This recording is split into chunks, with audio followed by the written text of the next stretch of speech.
March 3rd, 2017, the New York Times published an essay with a title that stopped people in their tracks. You may want to marry my husband.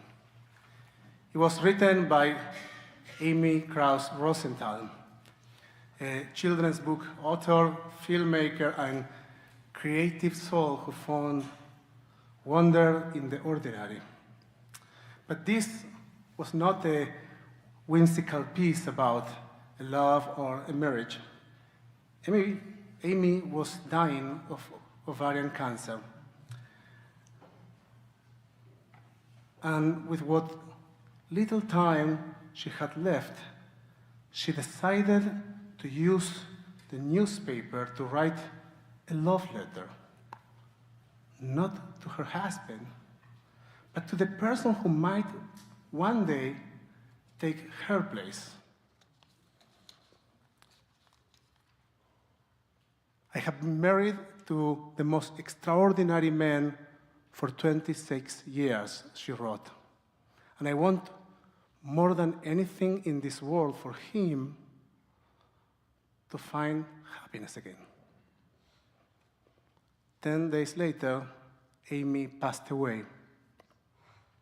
Her obituary described her as someone who found beauty and humor in the everyday, who made art out of living and joy out of noticing. Her essay became public blessing, a final offering. Her husband, Jason, later wrote about what it meant to be both the subject of her last essay and the inheritor of her last act of generosity. Years later, he made a short TED Talk where he reflected on it, all of it together.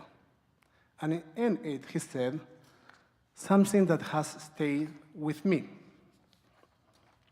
The most important thing Amy gave me around her passing was permission.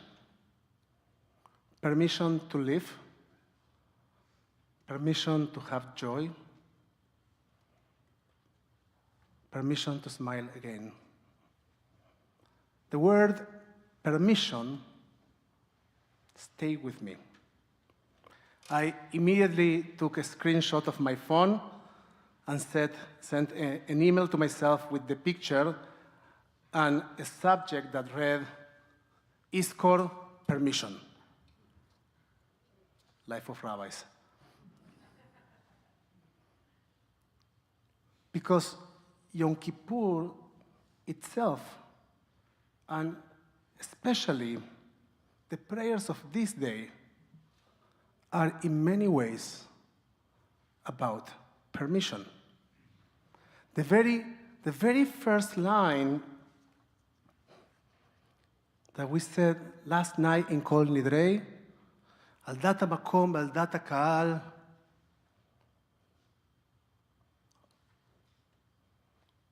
אנו מתירים להתפלל עם עבריינים.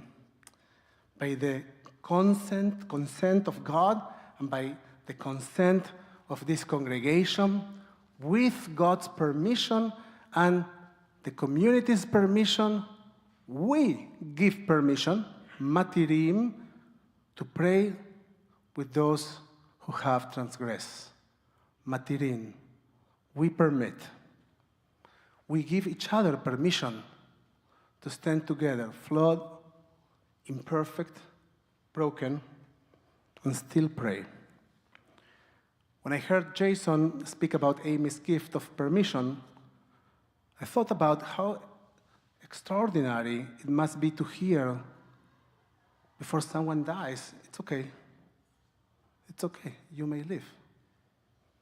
You may have joy. You have my blessing. Not everyone gets that gift. Many of us sit here today carrying memories of loved ones whose voices are now silent. And so I wonder, what permissions do we still need from them? What might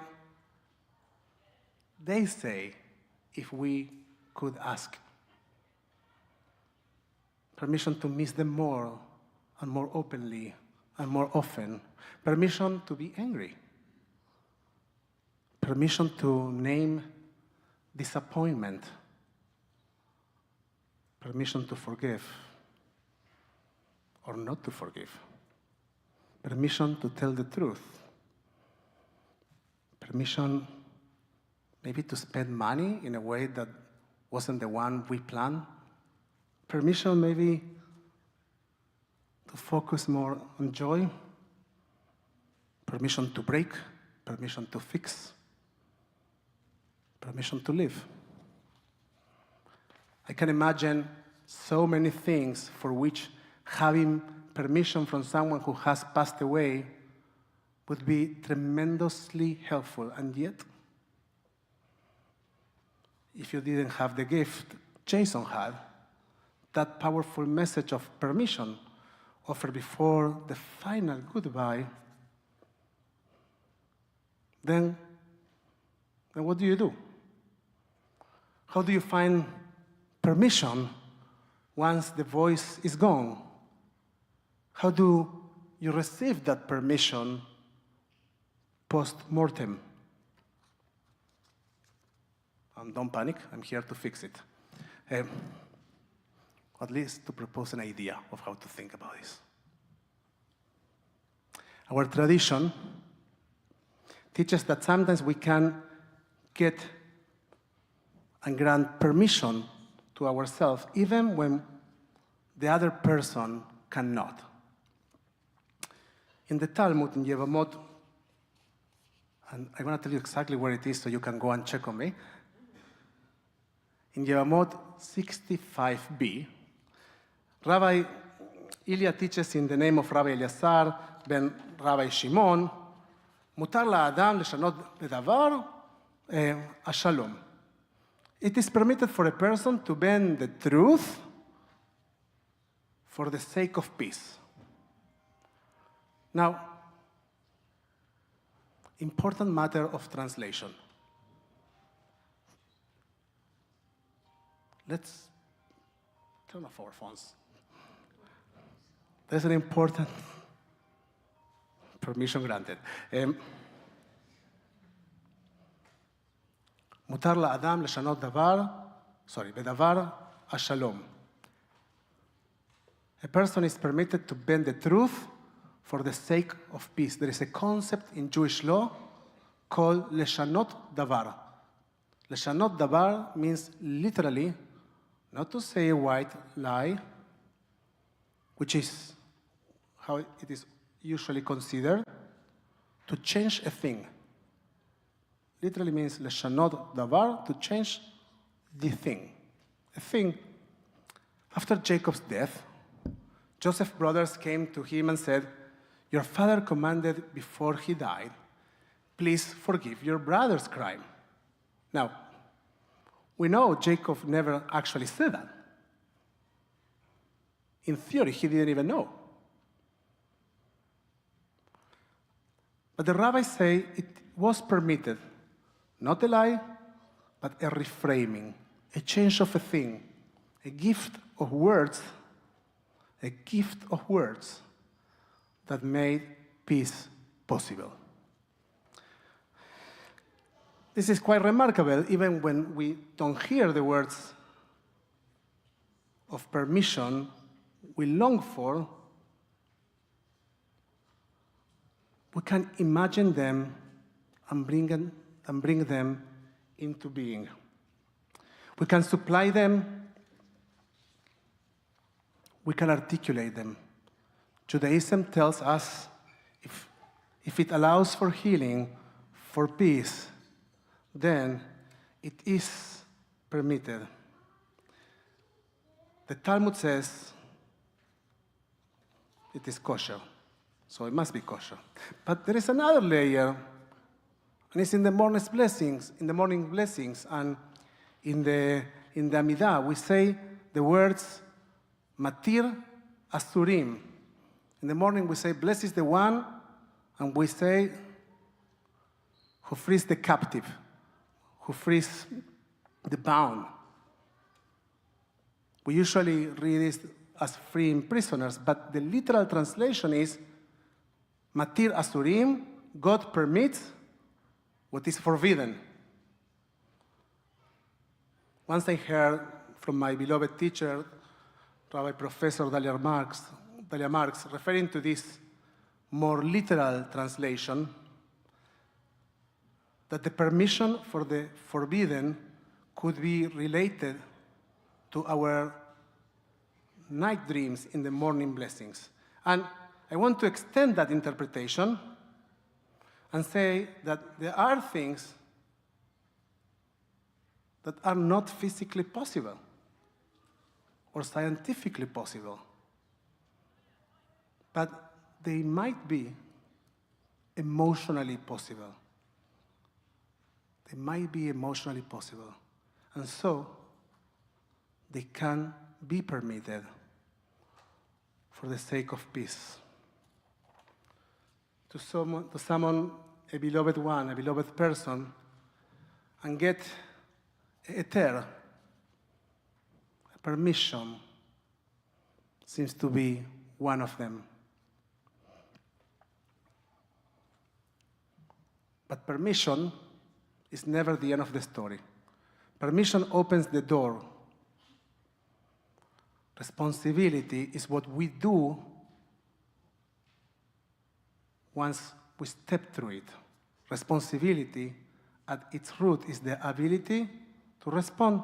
So if today, through memory, through prayer, through tears, we hear our loved ones saying, or those that we are mourning, saying, yes, you may. Then the question is, how will we respond to that? Yom Kippur is a day of permission. Permission to stand as one people, permission to speak to God, permission to imagine ourselves in the light of Teshuvah, of forgiveness. But Yom Kippur is also a day of responsibility. To live here changed, to live differently tomorrow because of what we permitted ourselves to feel today. In her book, textbook, Amy Krauss Rosenthal, not exactly a memoir, she wrote something that feels like a blessing for this moment. She said, just look at us, all of us, quietly doing our thing and trying to matter. Today, as we meditate and pray Yizkor, may we experience peace. Peace, the outcome and the reason for permission. With God as our witness, with our community beside us, and upheld by our tradition, we summon the voices we can no longer hear. And today, look at us. Just look at us. Do it. Take a look. All of us here, as Amy said, quietly doing our thing. We have permission because we matter, because our lives matter. And so, that we can respond to that permission with renewed life.